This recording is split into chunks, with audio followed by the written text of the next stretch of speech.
Are talent attraction and retention or improving employee engagement on your radar? If so, building a healthy culture is a critical first step for unlocking potential and driving long-term success.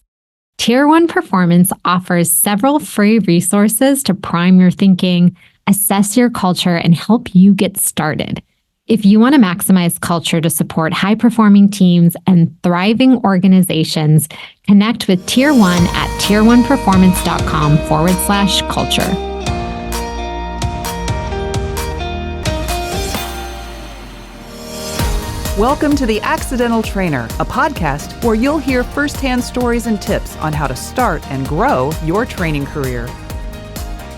Hello, everyone, and welcome back to another episode of ATD Accidental Trainer podcast. I'm your host, Alexandria Clapp, and today we have with us Holly Burkett. Holly is a principal of HB Consulting and Evaluation Works, a performance consultancy in Northern California. Hi, Holly. Hi, Alexandria. How are you? Happy to be here. I'm good. What is your beautiful background behind you? It is South Lake Tahoe, the mountains and the snow. Yeah, that looks very enchanting. It is. I'm happy to be here. Lucky to experience this beautiful place. Wow. Okay. So that's a nice, calm way to start this episode, because I wanted to talk to you today about change fatigue and overcoming change fatigue. So maybe that'll be helpful for later when we're talking about that. But first, let's talk about you and your career. How did you land into this field, into your current role? What was accidental? Tell us about it. Sure, happy to. I started my career as a therapist working with high-risk youth who are hospitalized for drug and alcohol addiction. And in that role, I did a lot of training and education with parent groups, community groups, courts and school systems, and so forth. And let me tell you, that was a great training ground for dealing with resistance and poor engagement.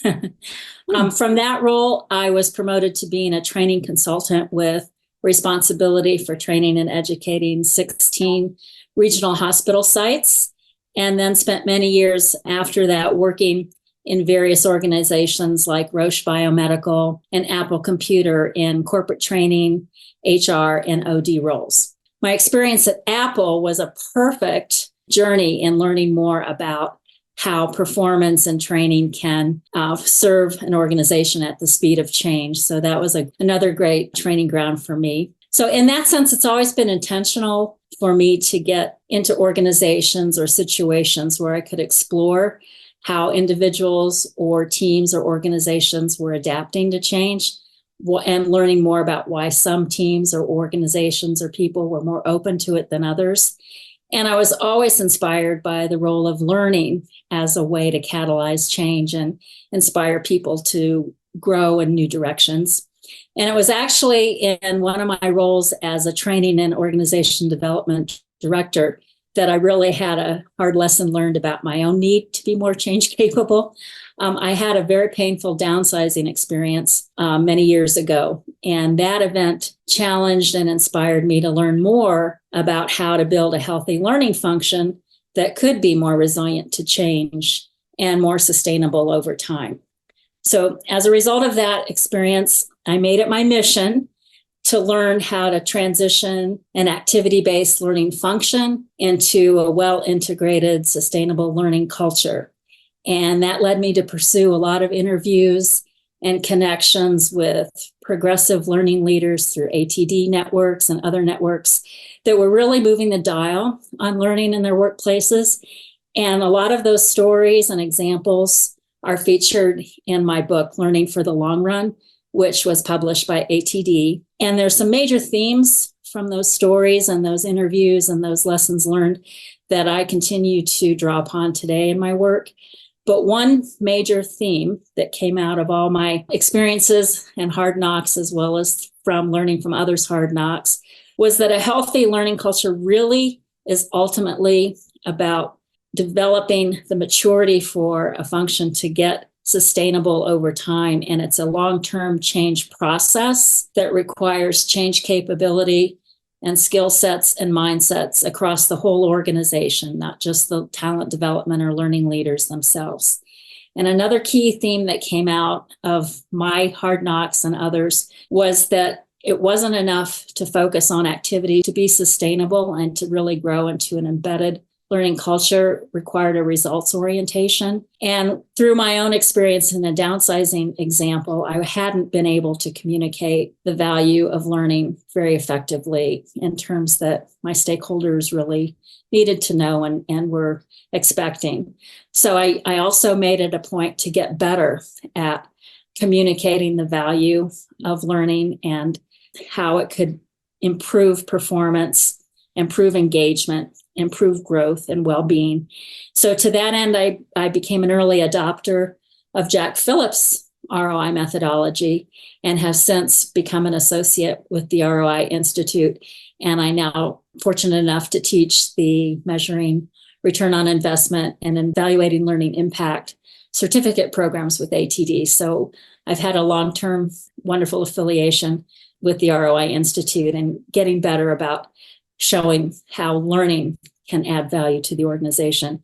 So today, my focus is really on helping leaders, organizations, and talent professionals grow their leadership capabilities so that they can adapt better to disruption, avoid painful experiences like reduction in force or downsizing, to show their value, and to really manage the learn amid the churn.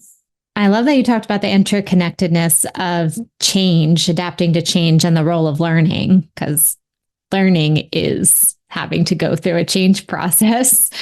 You didn't mention that you wrote the change management chapter in the OD handbook that published last year. And that's why I reached out to you, because I wanted to talk to someone about change. So this is really cool to hear how intentional your career has been pursuing folks adapting to change and helping, and to show that value and the role that learning can play. So with all that being said, let's jump into change fatigue. I've been thinking a lot about this topic with AI coming onto the scene last year. That felt like a lot of change for folks, a lot of things happening really fast. And one thing struck me. I saw someone in December maybe describing how they are a self-proclaimed learning tech enthusiast, love dabbling and playing with all the new tech. And they were describing their own fatigue and overwhelm and exhaustion with AI.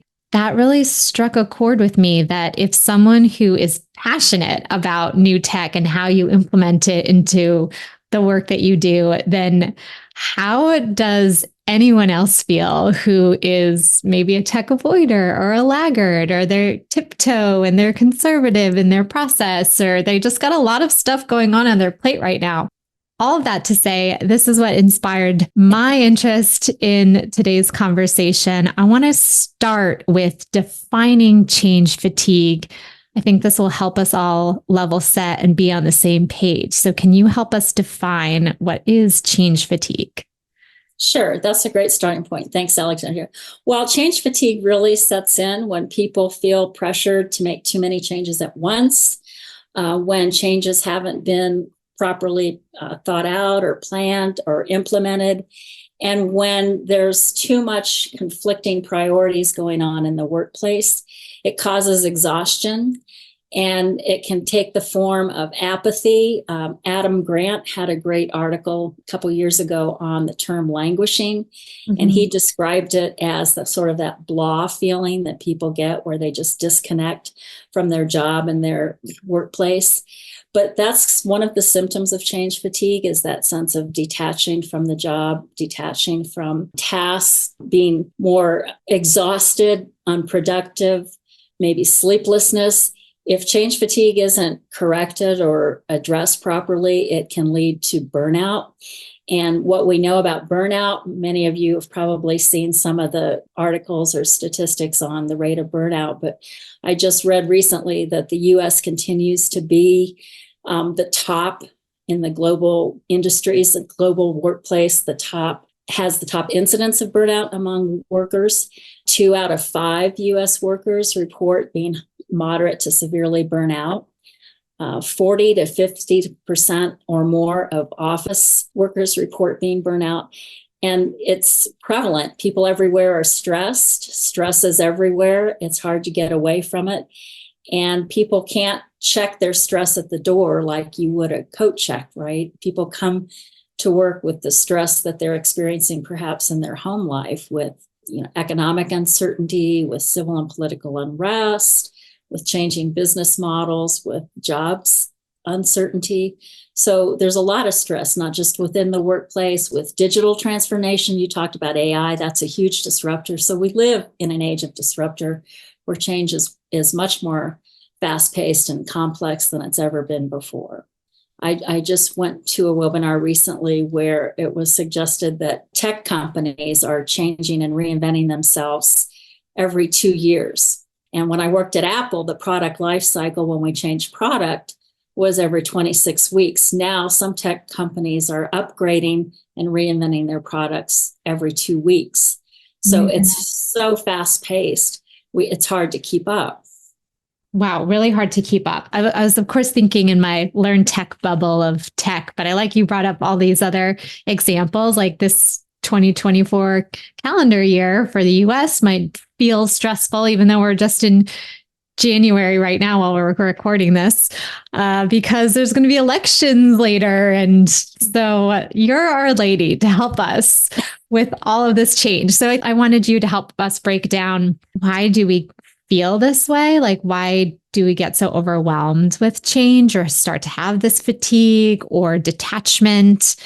And I hate that I'm going to do this, so you can choose like to break this up or not, but I'm going to start to pile on just all my curiosity questions. So is it hard? So ignore or choose to do what you want. Is it happening more often lately? Are there bigger challenges than others? Is there a trend in terms of we were just talking a little bit about the tech. That seems like maybe everyone is facing that a little bit, or maybe I'm wrong. So yes, you can tell. I'll just start to keep adding questions. So I'll pause for a moment so you can weigh in. Yeah, well, I think the pace and complexity of change is definitely different than it's ever been before. And it is the new normal. It's not, change is not going to let up. Disruption is not going away. Disruptions like COVID and AI are here. And there's good examples of how people have effectively coped or not thrived well in those circumstances. So the good news is we have some lessons learned from COVID that we can apply to new disruptors like AI. But if you look at the workplace, people have to adapt to new jobs. What I read recently is that we're going to have 25 million new jobs by 2025. That's not that far away. I read recently that 37 million people will need new skills by 2030. That's not that far away. So skills are depreciating more quickly. We have talent shortages. We have new business models with the return to work pressures and the hybrid work models. That's part of what's creating this sense of more change, faster change, more complex change. Individuals experience that change in different ways, but there's a tendency to sometimes think about the big bang changes like COVID or artificial intelligence as prime disruptors.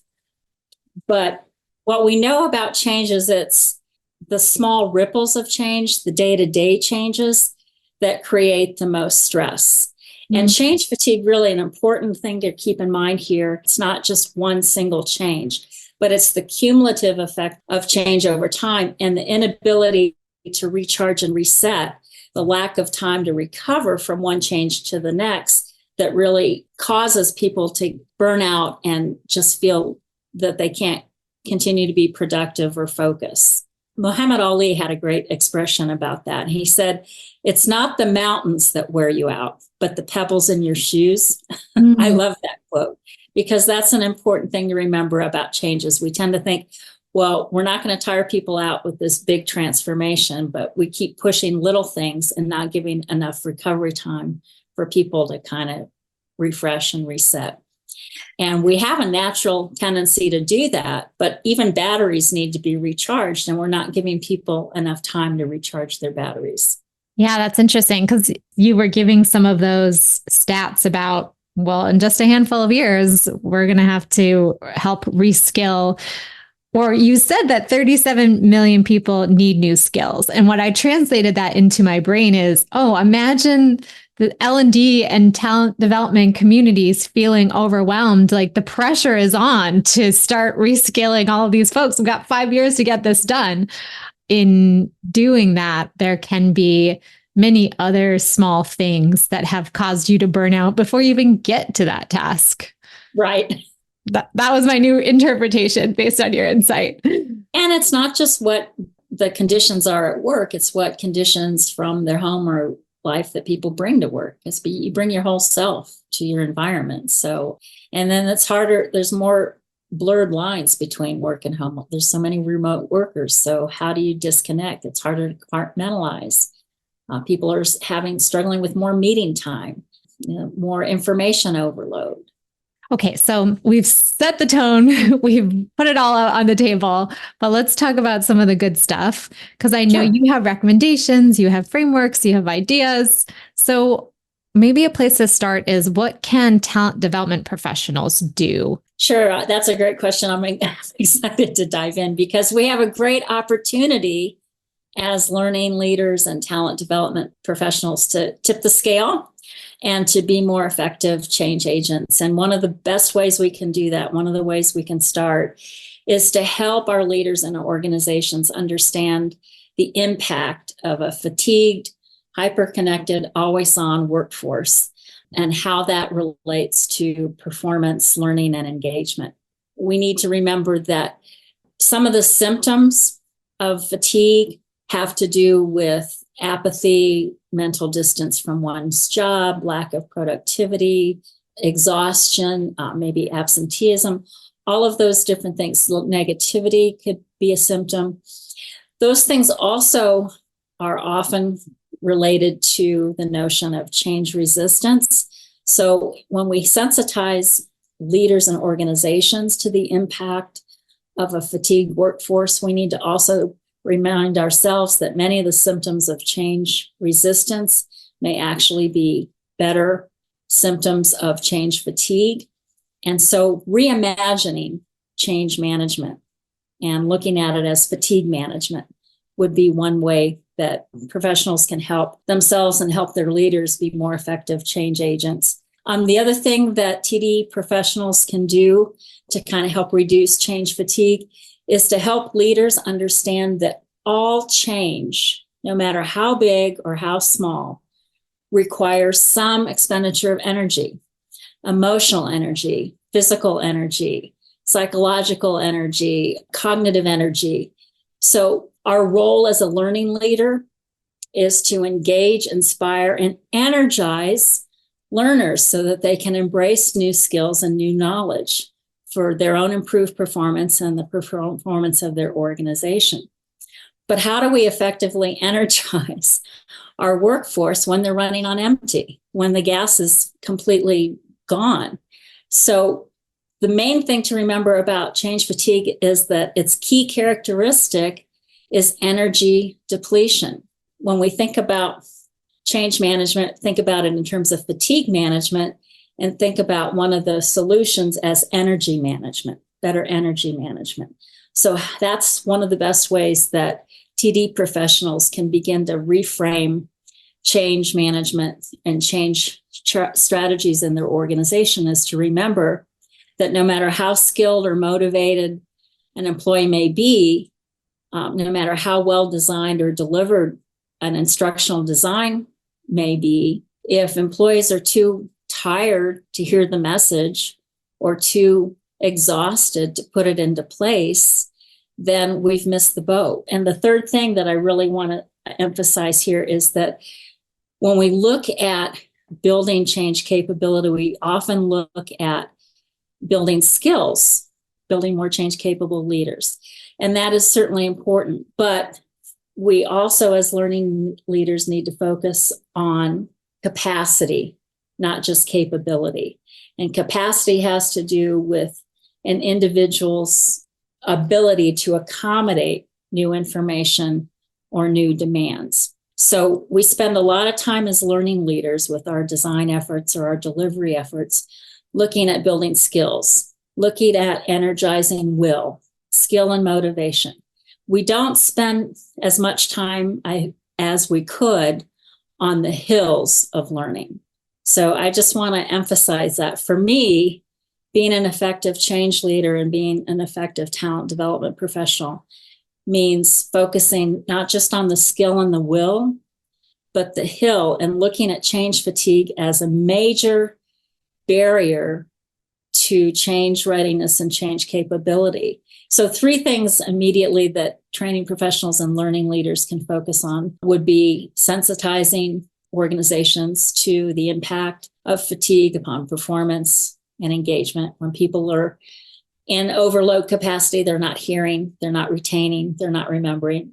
Focusing on helping leaders reimagine change management as energy management, and thinking of energy as sort of the X factor that's going to drive learning, that's going to drive performance. And energy has to do with the capacity of people to take on new things. So looking at the skill, will, and the hill of learning and development. It's funny you call it skill, will, hill. I'm laughing because I think I brought this up with Julie Dirksen when she was on the podcast last year. At my old organization, we used skill, will, availability. We were throwing in an extra thing because sometimes we'd have folks who took a training, they were really great, they were just not available. They're physically not around. They were like also in grad school in the afternoons and wouldn't be available to deliver these programs or whatever it was. But I like the hill. And I also like that you reiterated, you gave us a little repetition, because at first I thought it was skill, will, capacity. And I was thinking, oh, capacity versus availability. But I like this hill analogy or terminology. Oh, thank you. Well, the hill has to do with capacity. What is the capacity of people to take on something new?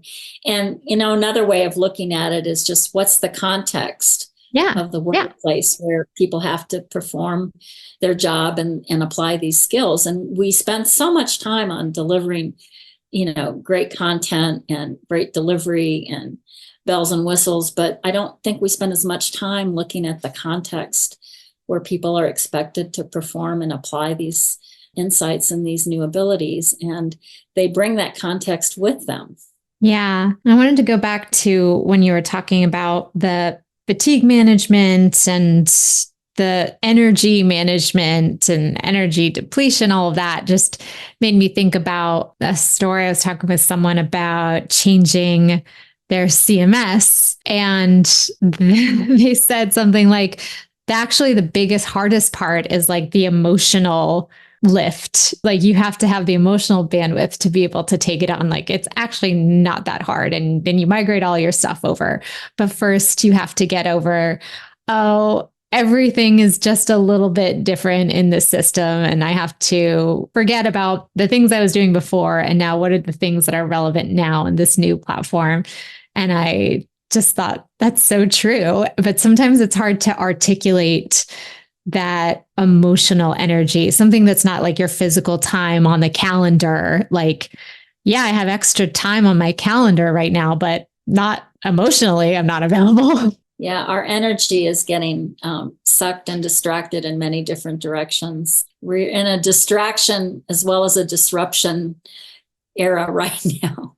I think I read recently, or I heard from one of my colleagues, that we check our devices up to 200 sometimes a day. And that happens in virtual training. People are distracted and fatigued. So I was curious, do you have a couple of recommendations of things not to do? Maybe common issue that you see a lot of organizations do based on your work consulting and working with a lot of organizations to help them with change. Like I tried to start making up things in my mind, like they use the same ramp up time no matter what the thing is, or not enough, or they don't take things off of people's plates, or this is just me trying to answer my own question or create the question as like, how do I set it up? So I'll just pass it back to you to see if that's even a thing. Well, some common things that interfere with effective change management and reducing change fatigue is that we get more focused on the worker than the workplace. So in terms of what not to do, I would say don't focus solely on the worker when trying to reduce change fatigue, but look at the root causes of fatigue that are in the performance environment within the work culture, the workplace.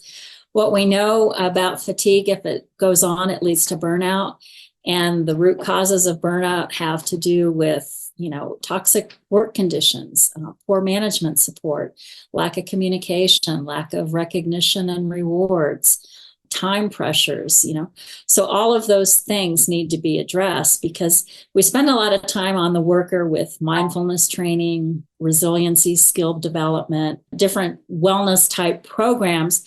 They have a place and they're certainly important. We want to emphasize that we do care and prioritize employees' well-being and provide some resources there.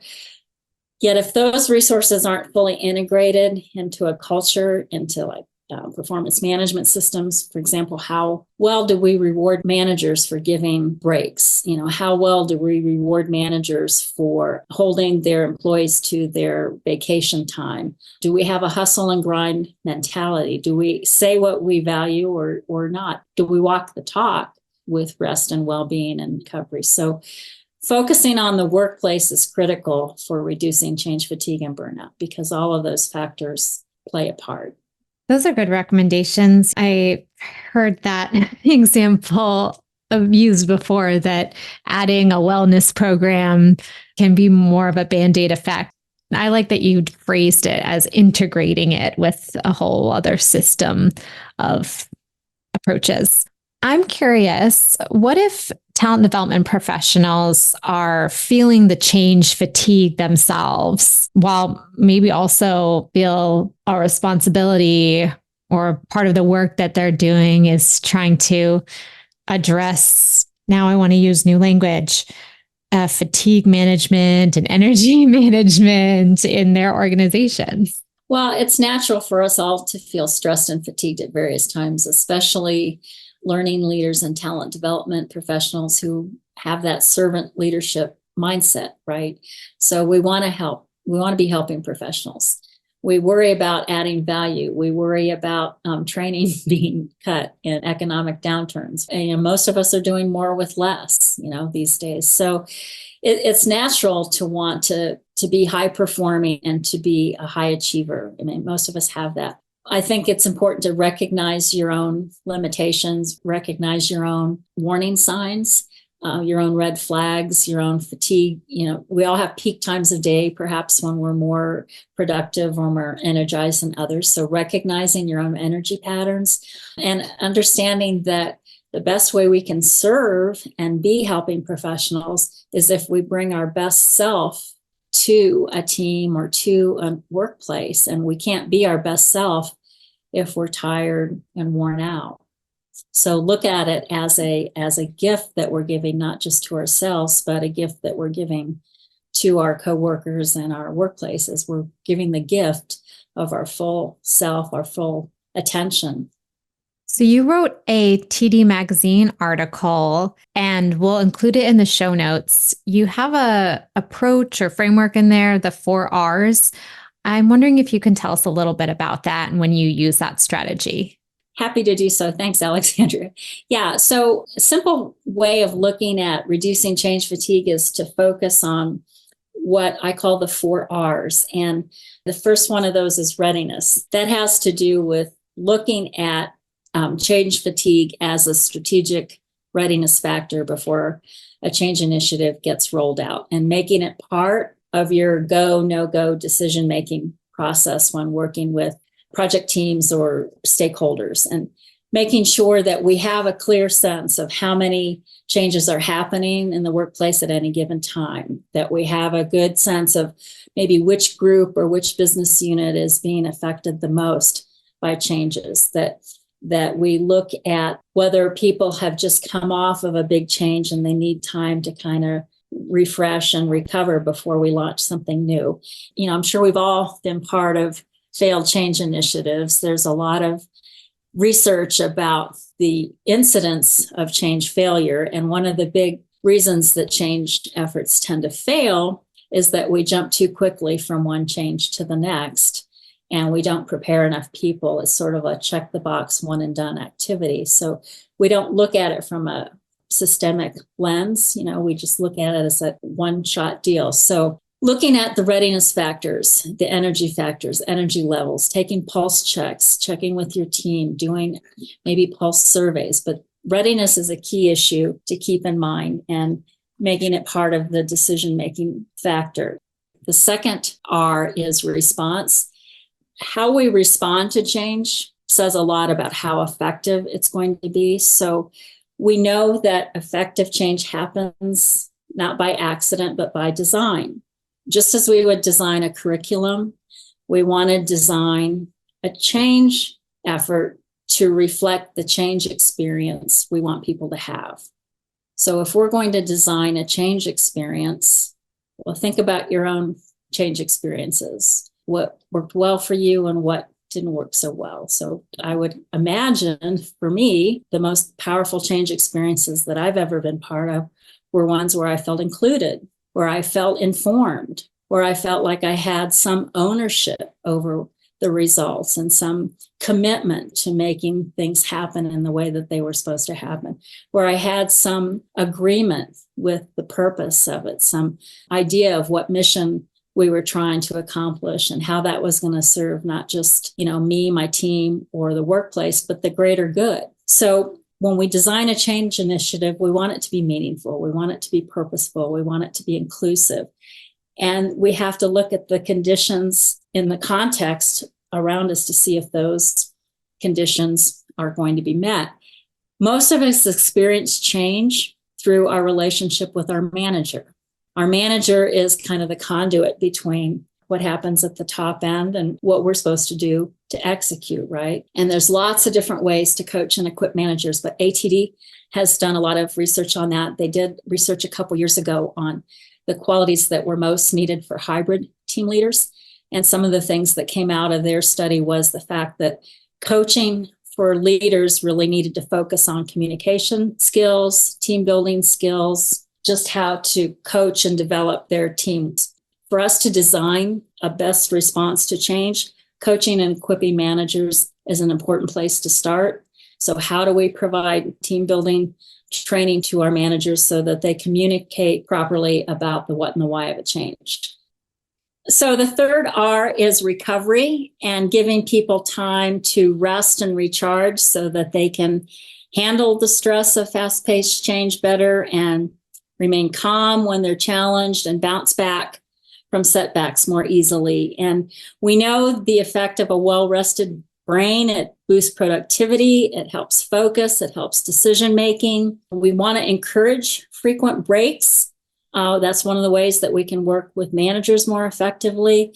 We want to offer flexible working arrangements, healthy lifestyle choices, encourage people to take time in between one change to the next, take their vacation time.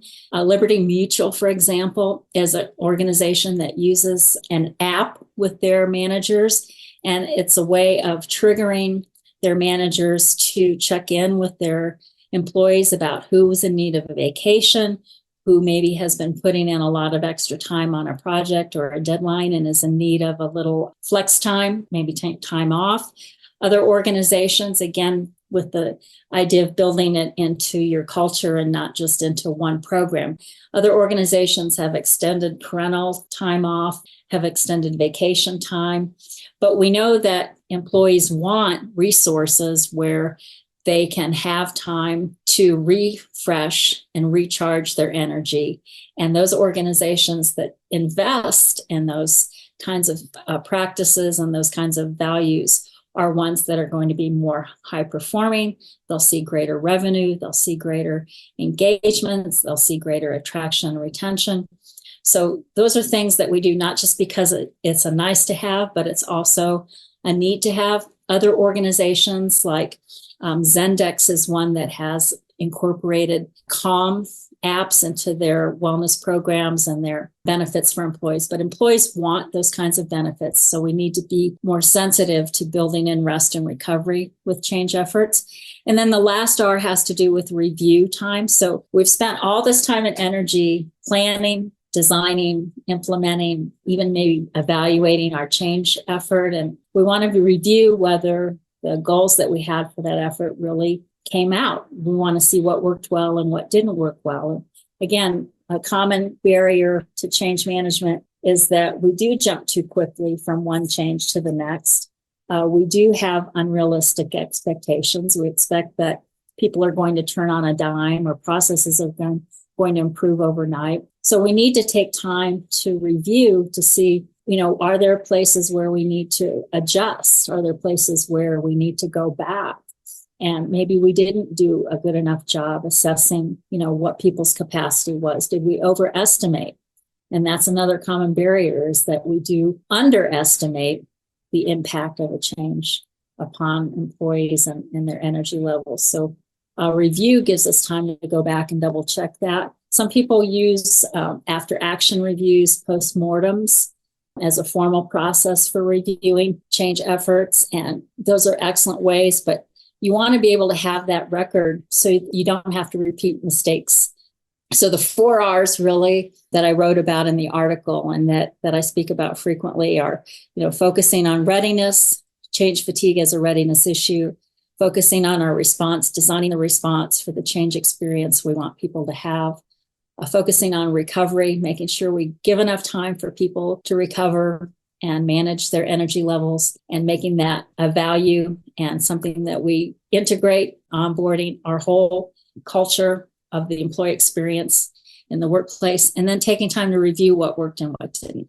That is a very helpful framework and kind of packages some of the things that you were talking about earlier in this conversation, which always seems good to me for folks who are trying to implement and apply this all right away. I know we could keep talking about change all day long, but let's switch gears for now and talk about you again. What are your learning goals right now? Well, my learning goals right now are to get better at my own rest and recovery and to practice what I preach. So I'm working on decluttering my mind and my matter. And in terms of decluttering my mind, I've signed up for an attention detox 5-day challenge. So that's going to be starting here shortly in the next month. So I want to make more space in my mind and in my physical energy for new ideas, more writing perhaps. To that goal, also cleaning out my garage. So I'm relearning how hard it is to let go of things. And then the second thing I'm working on really as a goal is just to get better at learning about what works and change and what doesn't, how people and teams and organizations can reinvent to deal with these tough times. And I want to make reinvention and change capability my superpower. And where can folks find you and keep up with your activity? Sure. I'm on LinkedIn. I post quite a bit on LinkedIn. I have a website. You were kind enough to mention the OD handbook. So I have a chapter on change management in the OD handbook. I also have a book, Learning for the Long Run, that was published by ATD that talks a lot about how learning cultures can adapt change practices to make their functions more sustainable and more value added over time. And I will also be speaking at ATD in May. So if anybody is interested in connecting with me there, I would love to meet you and speak with you. Well, thank you so much for chatting with me today, Holly. Thanks, Alexandria. I really enjoyed it. I appreciate the opportunity and appreciate all of you who took the time to listen. Thank you to our sponsor, Tier 1 Performance. Thanks for listening to this podcast from the Association for Talent Development. Be sure to check the show notes for resources mentioned in today's episode. And if you found the show useful or insightful, please be sure to like, subscribe, and share it with a colleague.